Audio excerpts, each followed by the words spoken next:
This is an interview with Charles James Slavin. It is done for the project Hastings Goes to War. We're taping this at the cottage. Today is April 14th, 1994. My name is Evelyn Drewes. Is it all right if I call you Jimmy? Yes, you may. Okay. When did you first go to war, Jimmy? I went in service in March 1943. And did you enlist? Yes. Yeah. I more or less enlisted. You did, right after high school? Yeah. Yeah.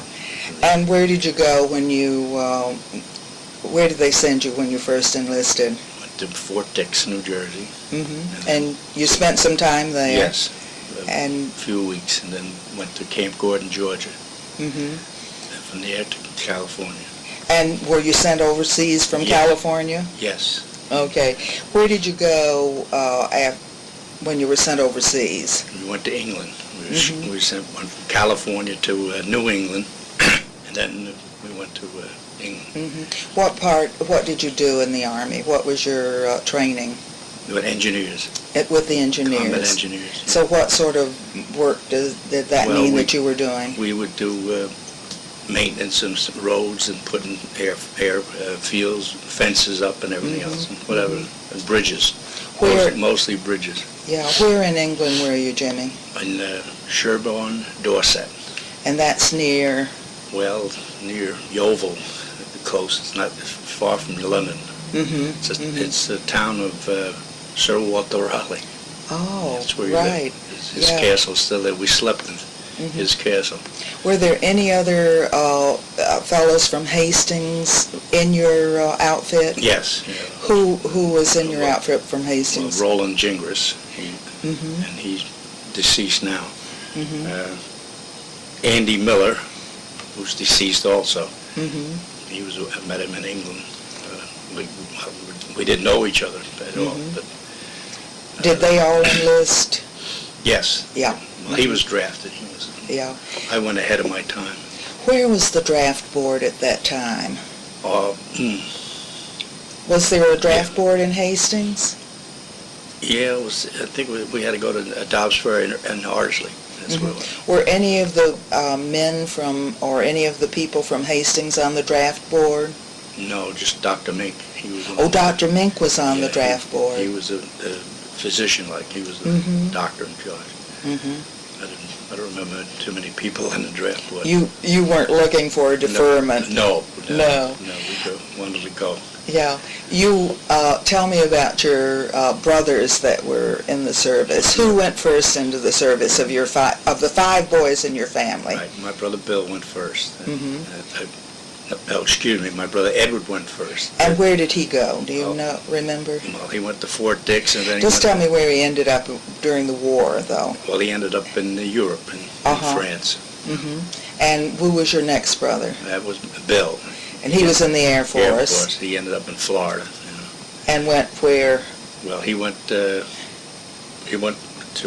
Pacific. He was the only one in Pacific.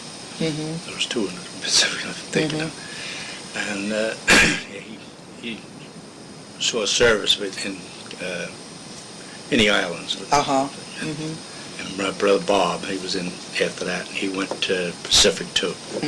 And you were the last boy in your family? No, it was Paul. Oh, Paul, I forgot him. Paul went in, and he went to Fort Bliss in Texas, and from there he went to Europe. He ended up in Europe. 1 Air Force and 4 Army. Yeah. Yeah, okay. We all come back. And you all came back safely. Tell me what about your mother's reaction when you were the last boy to go from the family? Well, she just figured it was going to happen. She was shocked, but she took it all. It was great. Yeah.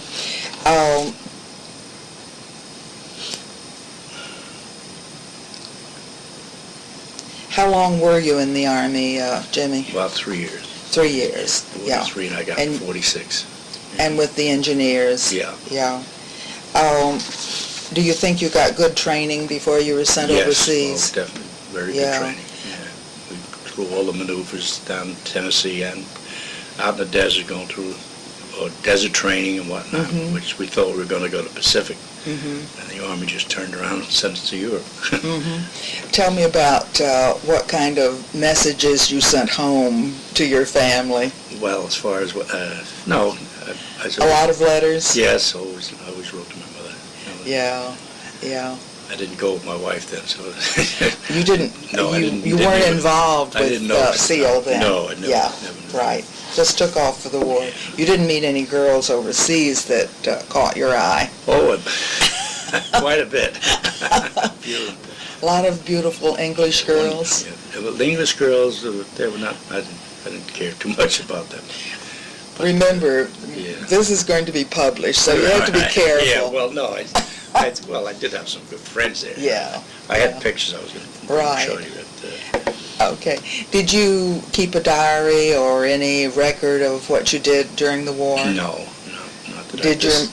I have a diary, my book from my outfits book here. Okay. Well, I had that. Did your mother keep all of your letters? Yes, mostly. She did them, kept them mostly. So we go home. Are they around still? No.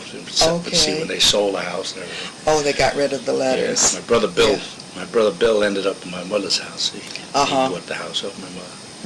But no letters remain. They just threw everything out. They threw a lot of souvenirs out, too. Yeah. Beautiful stuff. Were you wounded while you were... No, never. Did you get any decorations? No, we just, I had 3 stars, gold stars. That's for service, And explain that to me, what the 3 gold stars means. Well, that was battle stars where we went, Europe, wherever you went. I had 3.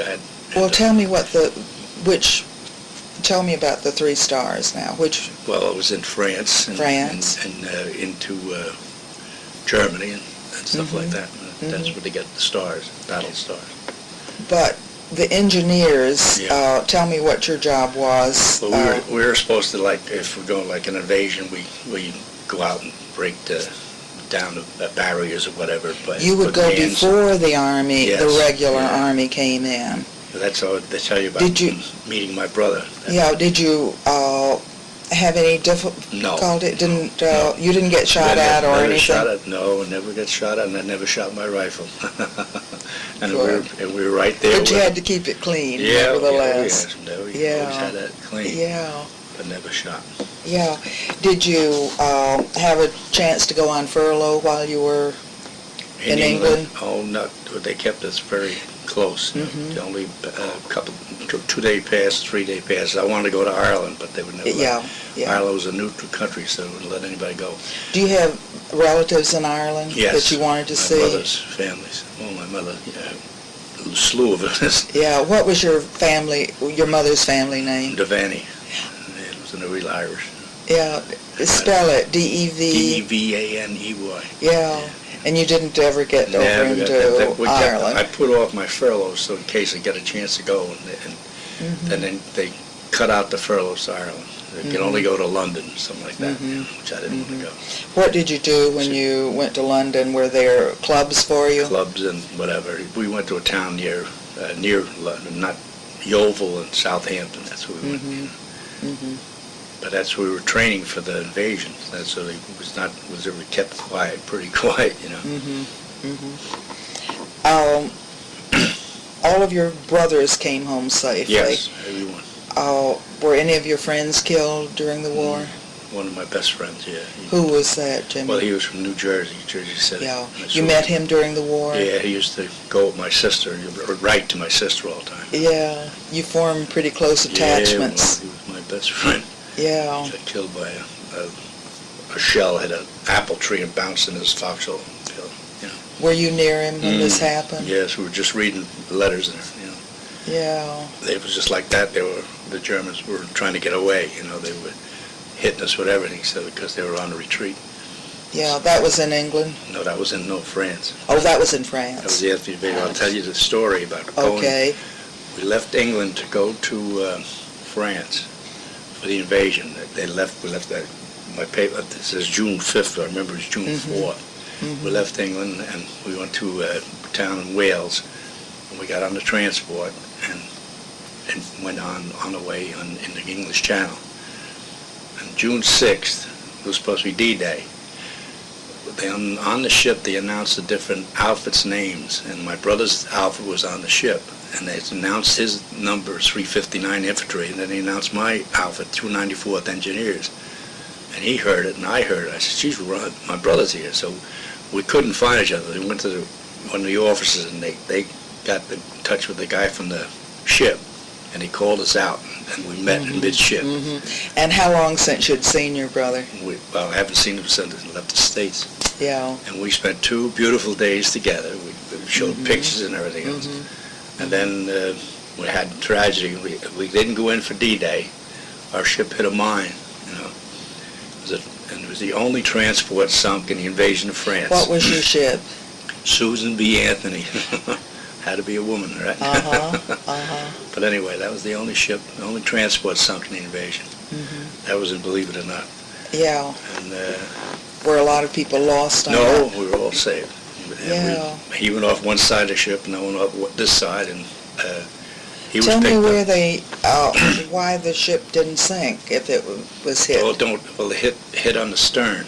Oh. So he just watched. It was taking about 45 minutes to sink. And we were just standing. We started just like military order. You stand right up there waiting to go off, evacuate. Because just And who came for you? this. Well, we were picked up by an English ship. My brother was picked up by an American ship. And we go over the side, just how you practice on the ropes and going down. And Were you pretty shook up.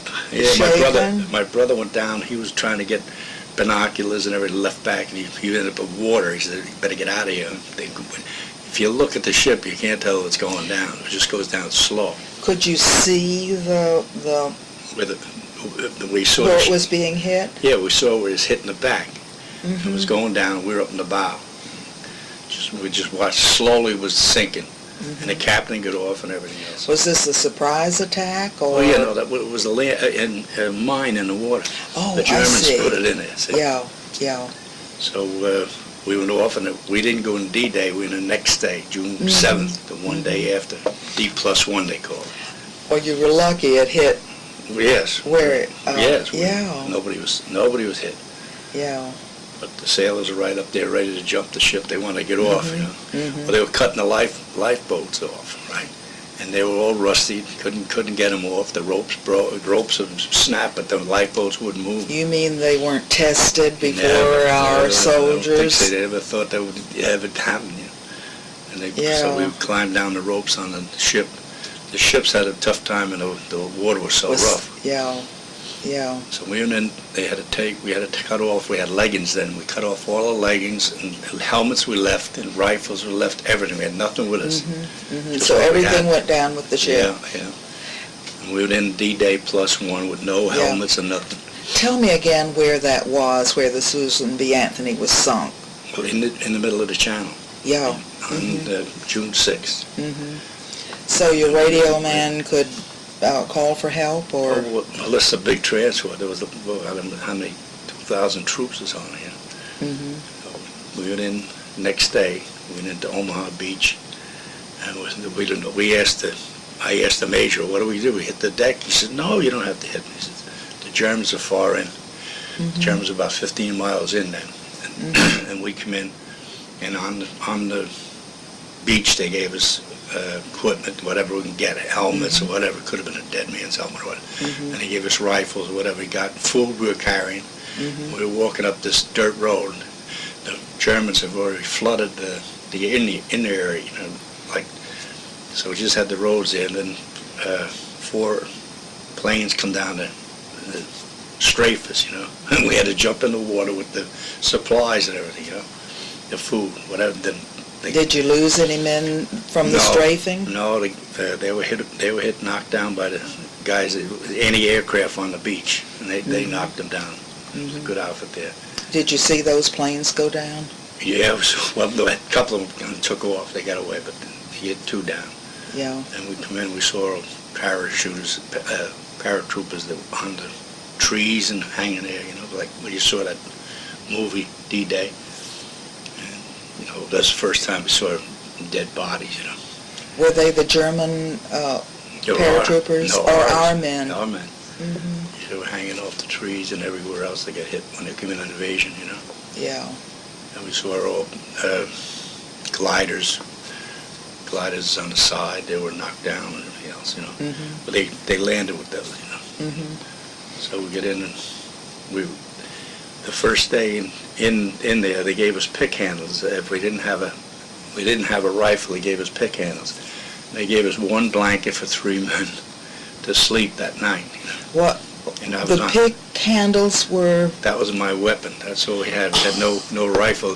If you had a rifle, if you got a rifle on the beach, you were lucky. How about ammunition? No, well, they had ammunition. If the guys had rifles, they had ammunition. But they put me on guard duty that night, and there was a horse, hysterical, running around, screaming, and drove me out of him. And I was worried about the Germans. I thought the horse was going to... But he kept it running around. I was on guard duty that night, you know, with nothing. But the Germans they're 10, 15 miles away. Someone were back. You don't know where they're going to come from, where they're going to sneak up on you, you know. That was an experience. But after that, we got... How old were you then, Jimmy? 18. Weren't you terrified? Well, terrified. On the boat, it was, you know, the ship, we were terrified. But in the dark? Well, in the dark, I was scared. Yeah. You never knew. I had 3 guys. We had 3 guys on guard duty. One would stay on and 2 would sleep, you know. But we got organized about 3 or 4 days later. I found out my brother, I guess, he was in the 90th Division. I found out where he was. He was picking up dead. They were on that mission. They had trucks, and they were picking up the dead bodies and bringing them. How did you find out that he was safe? Well, I met somebody from his outfit. Okay, word of mouth. Word of mouth, yeah. Never saw him. Yeah. He said his outfit was picking up the dead from the thing. He was okay, and so we never met after we got on the ships. Yeah. Did you hear from your other brothers? Yeah, well, we always hear. We talked, wrote all the time. Eddie and I were closest. We were always right near each other, you know. But we corresponded. We knew everything, what was going on, you know. Did the family at home keep a close account of where you boys were? They didn't know that until in July, I think, when we wrote the letter told we met on D-Day, you know. That was in the Hastings News. Yeah. They probably have that in the paper. Did your family have a map to follow where you boys were? Yeah, well, we couldn't say exactly where we were. We were going through it. We landed, we took the Cherbourg. That was the first town we hit there, and then the next objective was St. Lo, and that was a big fight there. Did you have a chance to send your mother presents from any of these places? No, I didn't know. We couldn't. You didn't? Didn't send any. No packages out. Were you able to bring home any souvenirs? Oh yeah, I brought some. I brought different. I've got a couple of... what kind of souvenirs did you bring home? I have a Hitler Youth knife, you know. I'll show you later. And also I have a German sword, like, you know, not a sword, a German knife, a dress sword, you know, dress knife used by the German officers, you know. Yeah. Did you find that on the battlefield? No, I befriended these Germans, and they gave it to you. German family. She refused to give me her husband's uniform. Oh, yeah. I met him later on, but this was going into war. Yeah. We went up through St. Lo when we landed. We went into Germany on my birthday. Yeah. In 1944, September 11th. So you were an older fellow of 19 by then. Yeah. And Harry Bloomer, the detective, his son was born the same day. Was Harry in the war? No, he wasn't in. But they wrote me a letter and said our son was born, said blonde hair and blue eyes. And he said, good thing you're overseas. Yeah, right. Anyway, that was great. Okay, now, let me get it straight. The 3 stars that you have. Tell me again about the 3 stars. Well, you got them for, like, battle stars. All right, and tell me where they were. The first one was... And then in France, and then go into Germany. That was my 3. Okay. And then they went on later on. I wasn't with them. Yeah, right. Okay, and you were discharged when, Jimmy? I was discharged in 1946, in January. So you spent 3 good years over there. Tell me about coming home. What was it like coming home? God. How did you get home, first of all? Well, we get home. They went on the transport, and we all... What was the transport? Do you remember? No, I don't remember the name of it. But anyway, we came back, and it was a Liberty ship, they called it. Yeah. And we we were very terrible in that, taking showers and salt water and everything else, and disgruntled, when we get home. And when we got back to Fort Dix, and they gave us all this delousing and stuff like that, just like a PW would get, And then they get us discharged. Stay there about 3 days and get us out. Did a lot of soldiers bring home souvenirs? Yes, most of them. A lot of I had a pistol that was given by a Belgian police commissioner. But I didn't want any part of it, But so I met a friend from Dobbs Ferry. He was in Hastings. He went to Hastings High School, Bill Marquette. So he asked me, I was going home ahead of him, I'd take the pistol home for him. And the pistol today is registered in my name. I don't know where it's at, but I gave it to him. It's his pistol. But that's going back 40 years. But I didn't want to take any guns home. I took the 2 knives home. Yeah. And he ended up with the pistol. Yeah. Did you get treated nicely when you came home?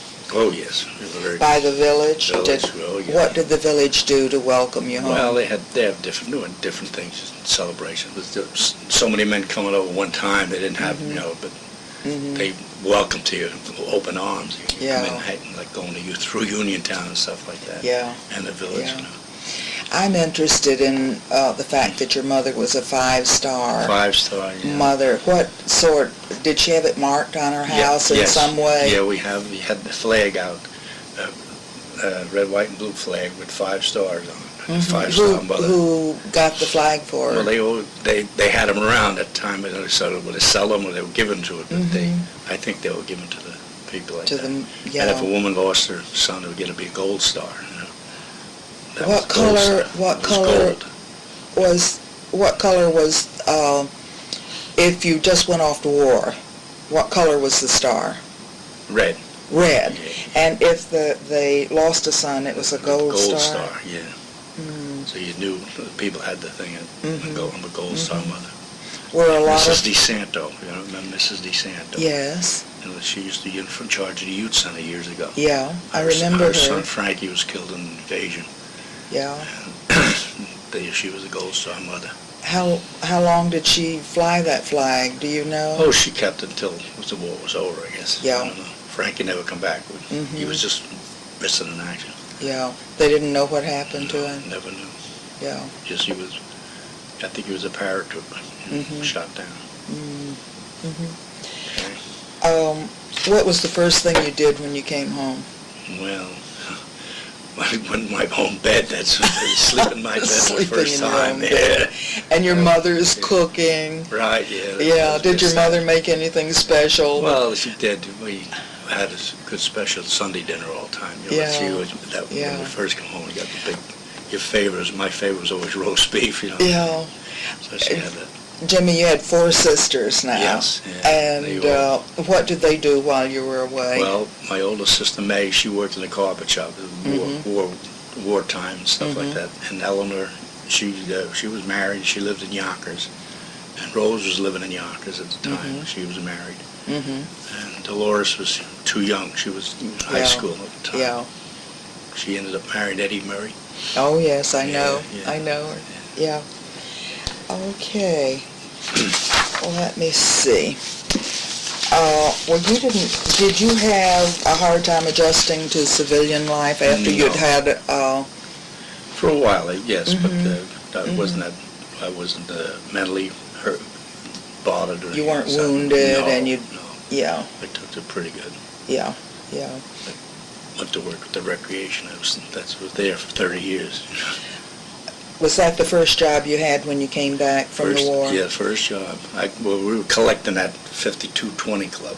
What does the 5220 mean? It was 52 weeks, and you collected $20 a week. But if you got a job, they did away with it.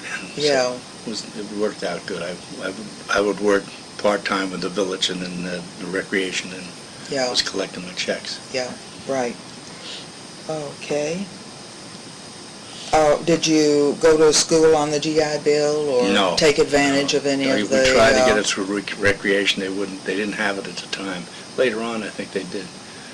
But, what do you mean, Jimmy? They wouldn't honor the a recreation? Well, at the time, yeah, the phys ed, you go on a phys ed or college, that we wanted to do was go to school and then work recreation. Training, yeah. Yeah, They didn't have it. They didn't have that for you. I did away with it. So you just worked where you were. I stayed with it, right. Yeah. Okay. Okay. When you were in the war, did you follow what was going on in other parts of the Oh, yeah, world? sure. Yeah. How did you do that? Well, we got the Stars and Stripes, the paper, and newspaper reports. People send papers home.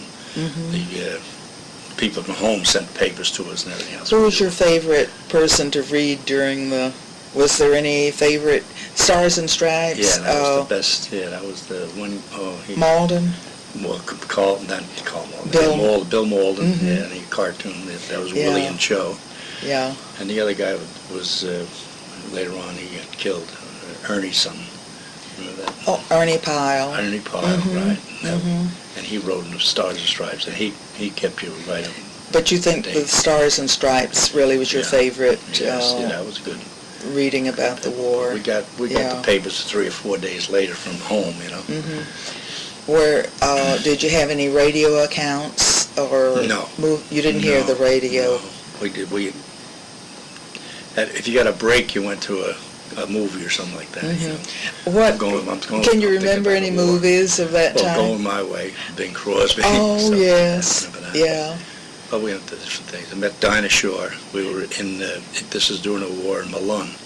And she came over to dedicated the bridge. We call it Dinah Shore Bridge. We built this bridge across the Seine River, and she sang. And I asked her to sing a certain song, and then she. Do you remember what it was? Smoke It's in Your Eyes. Oh yeah. And she told me after, "You the one that want to smoke it's in your eyes?" I said, "Yes." She said, "Yeah." I was afraid to start it because I'd forget the words in the middle, So I asked her to sign my girlfriend's picture, so she did. So I got that. I wanted to show you that.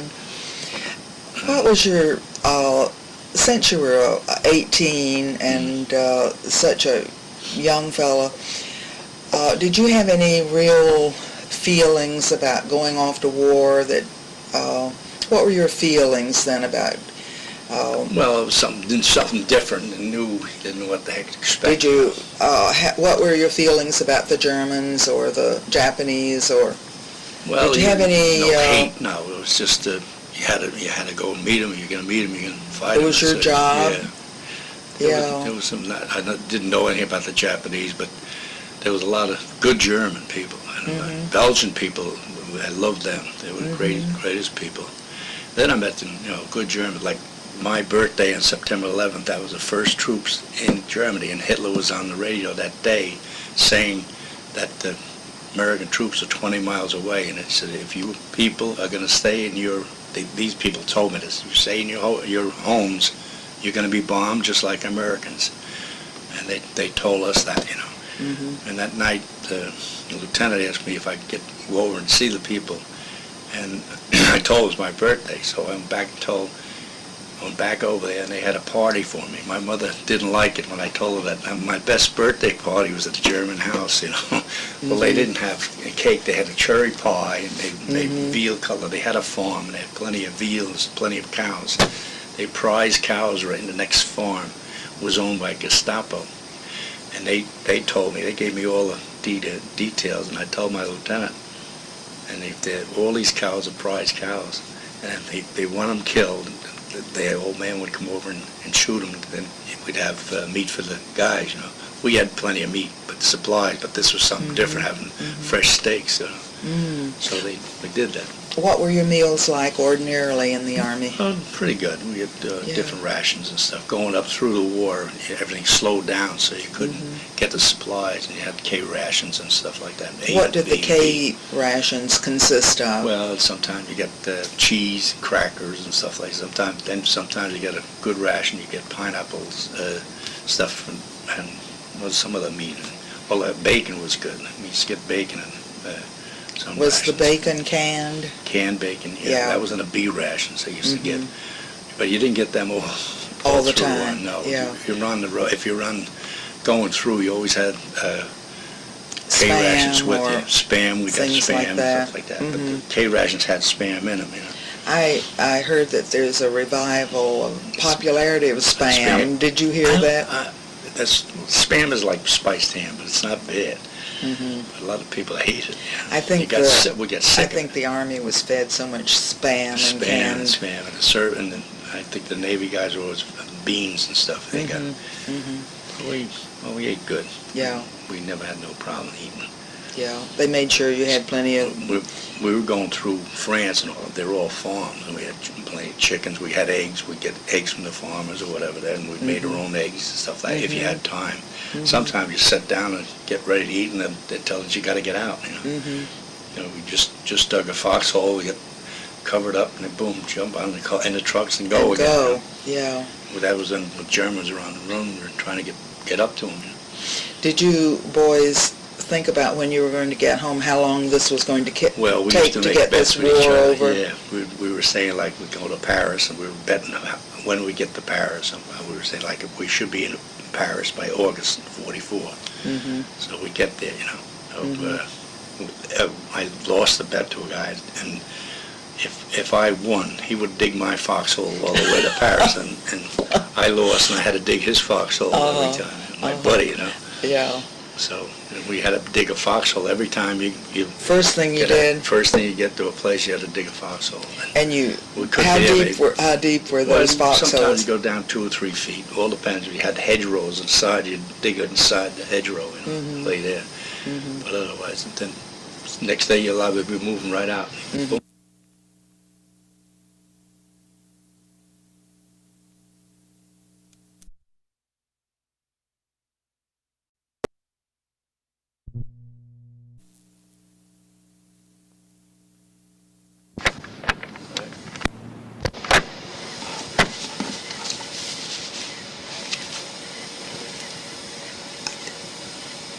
Jimmy, what did your family tell you about their time at home while you were in the war? Were they involved in any drives of any kind, any volunteer work or anything that you know of? No, my mother and father, my father worked. He was an engineer in a railroad. My mother stayed home and took care of the family. And my sister May, she worked in the carpet shop in Eleanor. And then, well, Rose was home at the time, too, and Dolores. But were any husbands of your sisters in the war?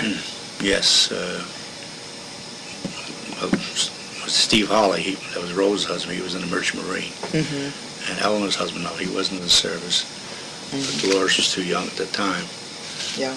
Had you met Seal before you went off to war? No. Had you met your wife? Never knew her. Didn't know her? And she grew up in Hastings? Grew up. She lived down here in Warburton Avenue. I lived in Uniontown. So and you'd never met her before? Never met her until we got back from the war. Yeah. How did you meet Seal? Well, I met her with my brothers out having a good party in the Hastings house. And I just happened to come in and they introduced me. Was there a special occasion? Yeah, they were celebrating something. It was when the Memorial Day parade. A Memorial Day parade, yeah. We started going out. And she asked me about the other day, we went to a movie. She said, remember the movie? I said, no, I don't remember the movie. So yeah, did she remind you what the movie was? Yeah, she told me. What was it? You don't remember? What year did you get married? 1948. Yeah, in the Catholic Church. Yes. Yeah. Did any of the priests do anything special? Did your mother have any special prayers said for you or masses said for you? Not that I know of. Possibly my mother had masses said, Yeah. When I was in service. We all did. Did she go to church every day the way a lot of most of the time she went every day. Yeah, and said a little prayer. I imagine for her 5 boys. 5 boys. Yeah. Yeah. She'd have to take the bus down and she'd go to church. No problem. Was there any kind of organization that you joined when you came back from the war? What was that? The VFW, Veterans of Foreign Wars, in 200. And my brother was in. We were all involved. All 5 brothers were involved. We had the first parade with all 5 in uniform marching. What kind of organization did you have? Did you have a lot of members? Oh, and yes. What sort of thing did you do? Well, we had VFW had different sponsoring different things, but they had the best thing I remember is paper drive. Tell me about the paper drive. We used to collect the papers on Saturday, and then we hire a railroad car and bring the papers down and load up over it, and load up the railroad car with the papers, and then they ship them out. The money would come back from the VFW for our funds, different things we had. So that was a money earning money-earning thing. Project as well as right. Yeah. And they had other things too. I forget, my brother had this. They had bingo. We used to have bingo there too. We started that, the VFW, the servicemen, We had bingo every so often and something like that, and dances and stuff. Well, that was the only funds we got. But yeah, do you know of any other kind of collection that went on during the war? Not ours, no. Not the VFW, I don't know. In the village you don't know about? No, Yeah. Did you go to the local movies, you and your girl? My wife and I went to the Hastings Theater. Quite a bit. She loved to go to movies. We haven't gone to movies now, but she loves the movies. What was the fare in those days? Oh, God, it was about 15, 20 cents, I think. Then went up to quarter, then went up to $1. Yeah. Everything, all the movies were $1. Anywhere you went. You could stay there all night for $1. For $1. Yeah. That was great. Were there a lot of cars on the road then? No, not that many cars. Was rationing still in force when you came back? We had the gas rationing. My brother had the car. He was the only car we had in the family. But each of you were allowed to have a card? No, not just if you had a car? Yeah, the car. My brother had it. That was all. Was there any other kind of ration? Was sugar or anything like that rationed? I think the sugar was still on rationing then. But I think it went off. It's hard to recollect way back. It's hard to remember when that was not in sure force. Sugar and stuff like that was still going on. Yeah. So much. Did you get any packages or anything special from Hastings? Yeah, What did you get? Well, we had cooking. We had a lot of cooking, and I'm pretty to say I know it was from the Red Cross or somebody else, or the auxiliary up here. I think the Red Cross had an active chapter here during the war. You don't know any of the people involved? I wouldn't know now. Yeah. I could say names, but I wouldn't be telling the truth. Did there were some letters that from the South Side Club. Yes. Did you get any of those letters? Yes, I did. I didn't belong at the South Side at the time, but I did get the guys. Andy Miller belonged to the South Side, and he used to get the letters. And I'd read his paper, Yeah. Who was responsible for that? Oh, Todd. Was it Doc Todd? Doc Todd's son. Oh, his son. Yeah. Did his son run the drugstore after Dr. Todd, or was it Joe Aljo? Joe Aljo. His son that I think it's, I don't want to say Howard Todd or something like that. But he had his own business and whatnot. But he wasn't a pharmacist. No. But he was very friendly with all the Southside guys, and he invited them when he come home on furlough. He'd have parties and everything else, He did everything. The letters were wonderful. He didn't have a son or somebody involved? I don't think he would never. Just as a good citizen? Yeah, he was great. Yeah. They all knew him in the club. He did some developing of pictures too in his shop. Of the guys, Yeah. That's what he had. Have you seen any of those pictures? Yes, I've seen them. They were in that magazine. That's the magazine I found. Yeah. Tell me how you happened to find that, Jimmy. Well, this guy, John Zabronic. Well, first of all, explain what it was that you found. I found the book that Mr. Todd sent to the servicemen. And somebody had collected all of those... John Zabronic, who was the first president of the South Side. And he was selling his house and moving. And we were picking up the junk when he was throwing out. And I just spotted this magazine there. And I said, geez, that looks familiar, I picked it up, and there was all these letters and things from the South Side. And he had written, Dr. Todd had written Mr. once Todd, a month, or... Well, he would send the letters, and the guys would send the letters back, and he'd publish in the letters and send them, this guy such and such is over here.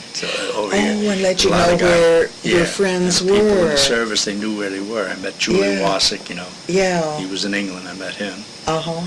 And I met this guy, B.B. Beckish, who just died last week. I met him in Germany, in Eupen. And a few other guys I met, That,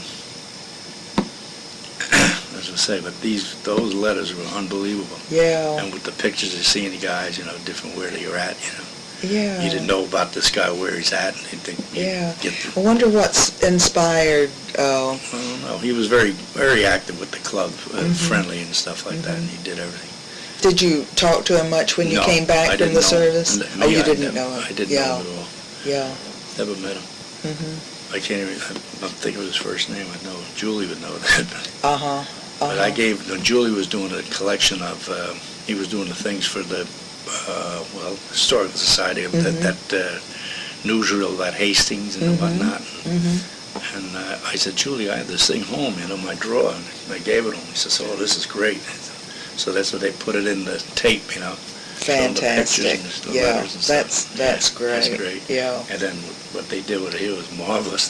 I couldn't believe it, seeing the thing, same thing, Well, that was just a manila thing with a magazine in there, Yeah, yeah. But they did an excellent job. I couldn't believe it. Fantastic. Yeah.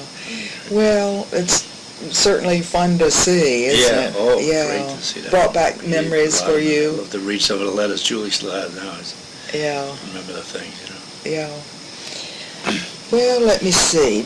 Did your family have a garden while you were away? Do you know? No. They were not gardeners. No. Yeah. How about a memorial for the boys who were in the war? Were you involved in that? Yeah, with the VFW, we had the memorial thing, services at the cemetery over in Mount Hope. And then down in the municipal building, they had the big plaque. Yeah, had the stones for all the men that was lost in the service. That's now where the library is. That was where the stones were, and they changed them to up to. You have a little service down there every year, don't you? Yeah, we have. Well, now we have it to VFW. It used to be down in the library, and that's where the stones were and all the different people. And we have that. We've been going on. Is there one memorial plaque that lists all of you? Yes, all of just the missing. Yeah. Those who were missing or killed? Yeah, all the guys that were killed. Yeah. That's listed on the VFW grounds now. We have the services there every year. You said that you worked at Anaconda some when you came back. I worked, shortly in 1947. And there was the big storm, 47. I was down there then. I worked in the weatherproofing, And then after the big storm, I stayed till like January or something. I left to go on I went in the railroad. Yeah. Were they very careful down there, even after the war? Oh yeah. Well, after the war, it was different. They still had defense things. They were making wires and stuff, for the army and all that stuff. They had a lot of contracts. They were very busy. Do you remember any of the ships going up the river? You didn't see any of those going up? All the troops coming back? Oh, the troops coming back? They were going up to Orangeburg. I never saw that. You didn't see any of Camp that? Shanks, that's where they came. Yeah. When I come home, I went to Fort Dix. These guys were back in some of the guys just come right back after War 45 and stuff. It was great. It must have been great seeing them coming back right after the war. I was still in Germany then. Did Hastings seem quite different to you after you'd been away to war? Yeah, same. I was different. It was different to me because coming back to Uniontown and going to the village all the time, Now around most of the guys like Harry Bloomer and different friends, Julie Wasick. We had a Hungarian club down there. We started down where Paul Purton's house is now, 139. That was where Who was in the Hungarian club? Well, Julie Wasick and this guy, Louis Janik and Julie Paul Hannock is Hungarian. Yeah, well, he was at the... was he in that club? he was in the top the men, the older people, Mr. Bankowitz and them.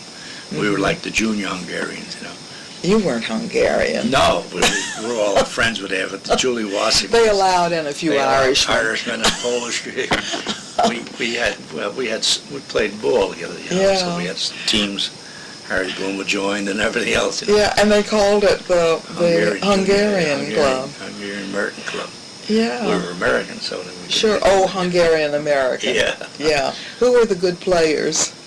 Well, Julie Chepka and Julie Wasik was good. Louis Janik was a good basketball player. Mm-hmm.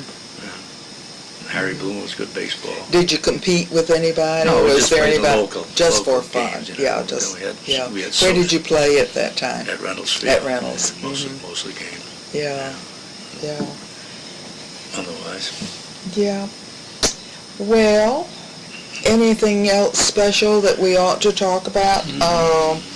Do you know if any of the, did any of the doctors or nurses or dentists go away to war that you know about? Yeah, it's just that, I told you, I have one nurse. Who was the nurse that went away? Do you remember? Yeah, Grady, her name was, I forget her first name too. But she's the one who notified me, I told you. Grady or Brady? No, Grady, G-R-A-D-Y. Grady. She lived on the corner of Washington and Warburton. Warburton. Yeah. Yeah. Oh, gee, no name. There was a Grady family that I knew, but they lived right. And they lived in that apartment house. Yeah. Mm-hmm. You wouldn't have any of that. No. I wouldn't know about that. Okay. Well, a friend of mine, Andy, was wounded in the service, but not. And we were in training, and then I thought he was dead. I went to communion and everything for him, and this Who was your friend who was wounded? Andy Miller. Mm-hmm. And we didn't know. They wouldn't tell us who died. There was 29 of us. 29 of our friends died, And she was taking care of the hospital in 30th, the VAC. That was a hospital in England. And she met Andy Miller, and he told her to contact me and tell him he's okay. So she contacted me. That's with Teresa Grady. Okay. Did Todd tell you about people who had died? Yeah, well, he didn't say that much about the guys dying or anything else. He told you where they were missing or something like that. Yeah. Which we knew. Mm-hmm. Yeah. Get letters from home. They tell us who was gone.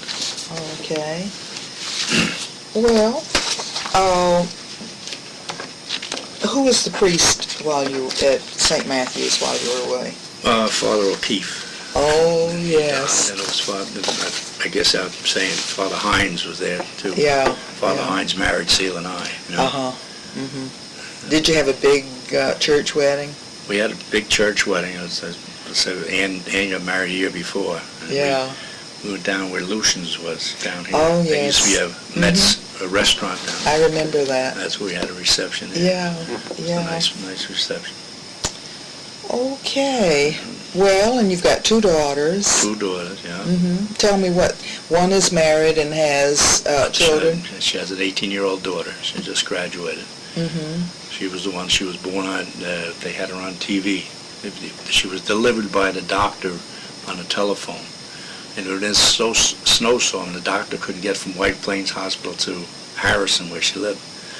So he told her what to do on the phone. So she delivered the baby. Was she alone? Yeah, she was alone. They had the ambulance driver. The ambulance got there, and one of the drivers helped her out, with the doctor telling her what to do. And she made the New York Times, and she was on Channel 7 on the news and everything else. And they just honored the captain who helped her deliver the baby. And they invited my daughter and her daughter down to see his retirement. Yeah. It's great. It was a nice thing. And your other daughter? And Joanne. Joanne. Yeah, Tell me what she's doing. She works for MCI. She's in the office up there or whatever. She loves it. A good job. How does it feel to have an empty nest? Yeah, that's funny. She wanted to get her own apartment all the time, so she did get an apartment in Yonkers. But first she went to with Bobby Lee Harmon, her girlfriend, they had an apartment with another girl, the 3 girls, and that didn't work out. Some other girl joined them, so they decided to split. So she didn't come back home. She got another apartment in Yonkers. She stayed there for a while. And now she's up in, she's in Portchester, and she's So leaving. things have worked out well for you. She's doing, yeah, we have, they love to Jimmy, come down. If you had a son, considering sending him off to war, Yeah. how would you feel about it Well, now? I want him to go. If he feel, you know, If you believed in the war? Sure. Well, I'd say yes. You know, Yeah. no problem with that. I would want him But to I go. think, do you think the boys in the Second World War had a different attitude? Well, we didn't. We figured we had to go. It was the thing we had to do. We all went, you know. Nobody, I'd say I enlisted. Yeah. I was supposed to go in later on, but a friend of mine was leaving. It was Joe Scope.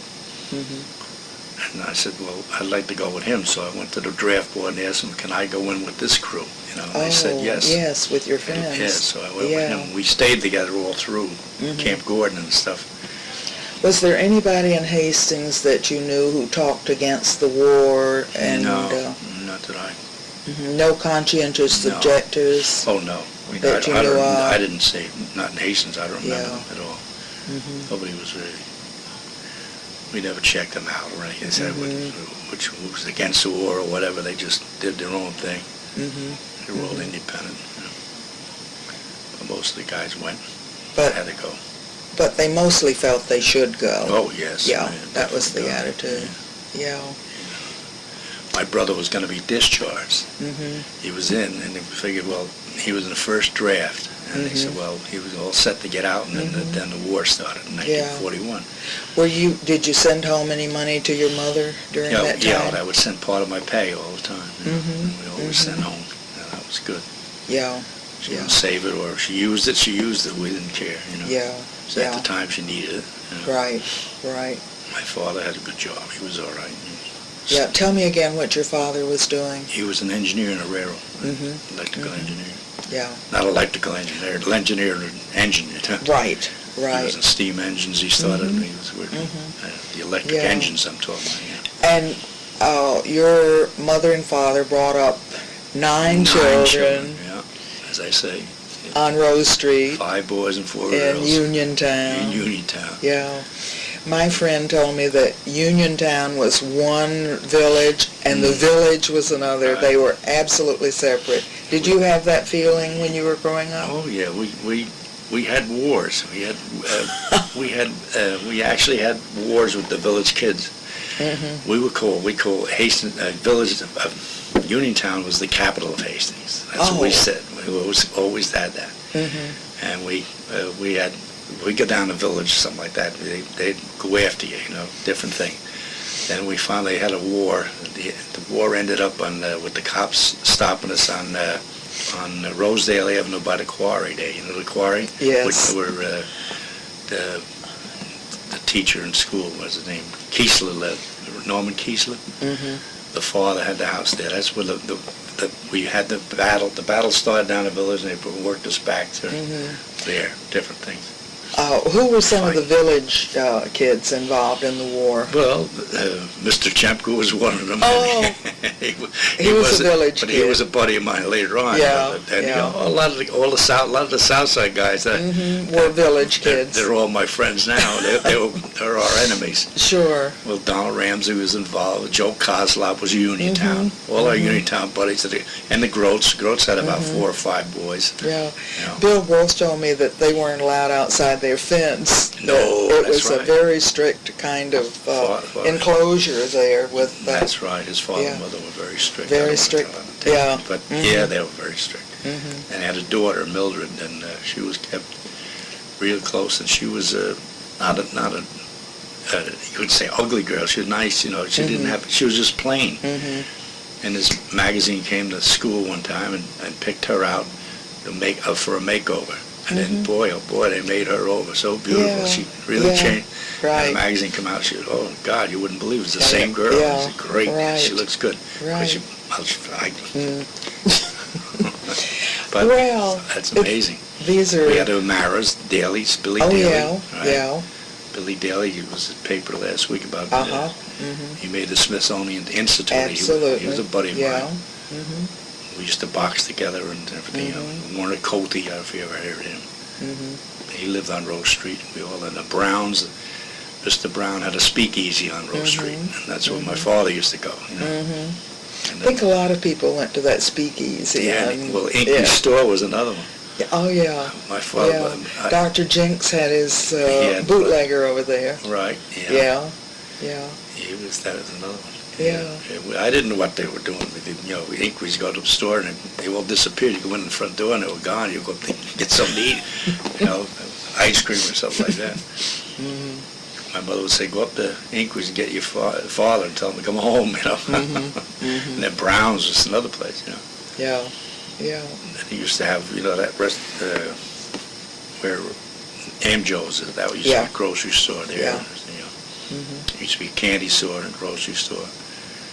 And the ice cream store was owned by Foley's. Jack Lambert owned it first, and then Foley's bought it. We had the first television in the garage there. Gene Costner owned the garage, and he put up a TV for. They put it on. He bought so much gas, and you had a chance on the TV. Yeah. And he had the TV in there, and we go in and watch the TV, and then watch the Giant game with the New York Giants, a baseball team play, And a man from Uniontown on Rose Street won the TV. It was a great, big TV. Yeah. It was black Most and people white. didn't have TVs. Nobody in had those them. days. Nobody had them then. Yeah. And that was one of the big highlights. Yeah. We could go to Gene's and watch the TV in the afternoon. He had cowboys on and stuff. When you were 18 or younger, was there anything planned for you, any kind of recreation? No, not Uniontown. We had the Uniontown playground. We had that. They had a good recreation. But there was nobody there to supervise Yes. you? Oh, yes. Oh, there was? Yeah, we had John Locke he was always in charge then. And we always go up there. We had horseshoes and everything, whatever, seesaws or whatever. Good tennis courts, too. No, they weren't there. That was built later on. Oh, okay. That came later. After the war. Yeah, after the war. Yeah. My brother used to play ball there before we were in the service. They used to have games on Sunday. They called them Uniontown Pirates, and that was a big thing. Yeah, I'm going back years now.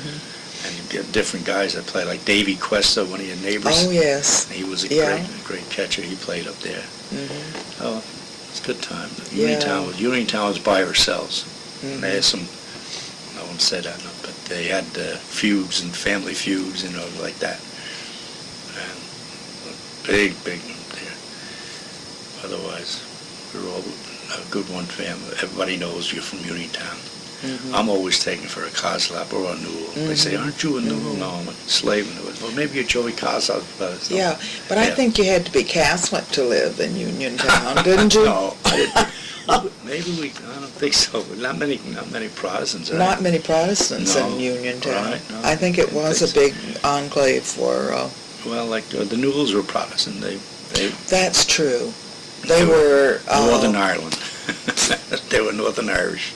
But they were all good friends of ours. Yeah. They were some of the first people in the Reformed Church, I know, because I go to... Norman Newell and absolutely. Newell, right. I'd forgotten that, but you really were surrounded. It really was mostly Catholic. Norman Newell's daughter married Steve Ravinsky. You know him? You remember him?